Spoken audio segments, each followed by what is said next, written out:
Hai teman hebat, hari ini Pipo dan Lula bermain bersama di taman. Lalu Pipo melihat kepompong bergelantungan di pohon. Kemudian keluarlah kupu-kupu dari kepompong tersebut. Kupu-kupu tersebut memiliki sayap yang indah untuk terbang. Dari cerita tadi, apakah kupu-kupu lahir dari kepompong? Bukan ya, kepompong adalah salah satu tahapan dari daur hidup kupu-kupu. Daur hidup adalah tahapan pertumbuhan dan perkembangan makhluk hidup dari mulai lahir sampai dewasa. Daur hidup kupu-kupu disebut dengan metamorfosis. Eits, tapi jangan salah ya, tidak semua hewan mengalami metamorfosis, seperti golongan mamalia, unggas, reptilia, dan ikan, yang artinya bentuk hewan ketika lahir dan dewasa cenderung sama, tapi ukuran dan fungsinya semakin berkembang.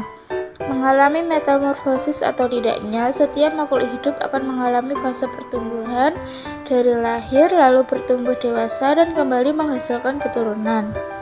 Fase pertumbuhan berulang-ulang yang dilakukan oleh makhluk hidup dinamakan daur hidup. Daur hidup hewan yang mengalami perubahan bentuk dinamakan metamorfosis. Jenis hewan yang umumnya mengalami fase metamorfosis ini adalah golongan amfibia dan serangga. Metamorfosis ada dua jenis. Jenis yang pertama adalah metamorfosis sempurna. Contohnya yang dialami oleh kupu-kupu, kumbang, nyamuk, dan katak. Hewan yang mengalami metamorfosis sempurna akan mengalami perubahan bentuk yang berbeda jauh ketika lahir dan dewasa. Tahapan metamorfosis sempurna yaitu telur, larva, pupa, dewasa. Larva adalah fase pertumbuhan, sehingga larva membutuhkan makan yang banyak. Pada fase ini, larva bisa berganti kulit beberapa kali karena tubuhnya yang semakin besar. Pupa adalah fase transformasi. Di fase ini terjadi perubahan bentuk tubuh termasuk berkembangnya sayap. Pada fase pupa, hewan tidak bergerak dan mencari makan seperti larva. Dewasa disebut juga imago. Ini adalah fase di mana hewan sudah siap berproduksi dan menghasilkan telur baru. Fase dewasa juga sudah bisa bergerak lebih aktif karena tubuhnya sayap, dengan begitu lebih mudah untuk mencari pasangan. Fase metamorfosis kupu-kupu. Telur menetas menjadi larva atau ulat. Ulat memakan dedaunan sampai tubuhnya menjadi besar. Setelah beberapa waktu, ulat akan menjadi kepompong atau pupa yang menggantung di tumbuhan. Nah, pada masa diam ini, tubuh ulat berubah menjadi kupu-kupu. Kemudian kupu-kupu akan keluar dari kepompong dan memulai daur hidup kembali. Satu lagi hewan yang mengalami metamorfosis yaitu katak. Daur hidup katak dimulai dari telur yang berada di air. Kemudian telur menetas menjadi kecebong atau berudu. Kecebong hidup di dalam air serta bernafas menggunakan insang. Kemudian akan tumbuh sepasang kaki belakang yang disusul dengan kaki depan. Sehingga menyerupai katak dengan ekor-ekor katak akan semakin mengerut dan menjadi katak dewasa yang bernafas dengan paru-paru dan kulit.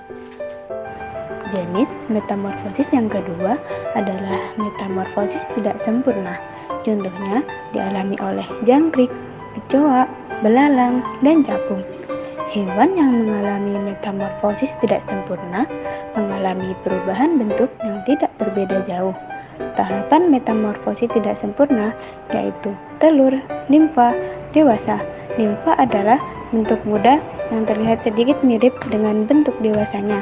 Hewan dengan siklus hidup ini tidak mengalami fase pupa. Transformasi terjadi sedikit demi sedikit di fase nimfa saat berganti kulit. Nimfa bisa berganti kulit beberapa kali sebelum dewasa. Dewasa artinya hewan sudah mencapai transformasi sempurna. Sayapnya sudah berfungsi, kakinya bisa bergerak lebih aktif, dan sebagainya. Hewan akan mencari pasangan dan berkembang biak. Ada banyak manfaat kalau kita mengerti daur hidup makhluk hidup. Contohnya, kepompong nyengat sutra dapat diproses menjadi benang sutra dan kemudian diolah menjadi kain sutra. Tekstur kain sutra ini halus sehingga nyaman digunakan. Selain itu, nyamuk Aedes aegypti penyebab demam berdarah ternyata mengalami metamorfosis sempurna. Dengan mempelajari daur hidup nyamuk, kita bisa mengambil langkah yang tepat untuk memutus penyebaran virus DBD.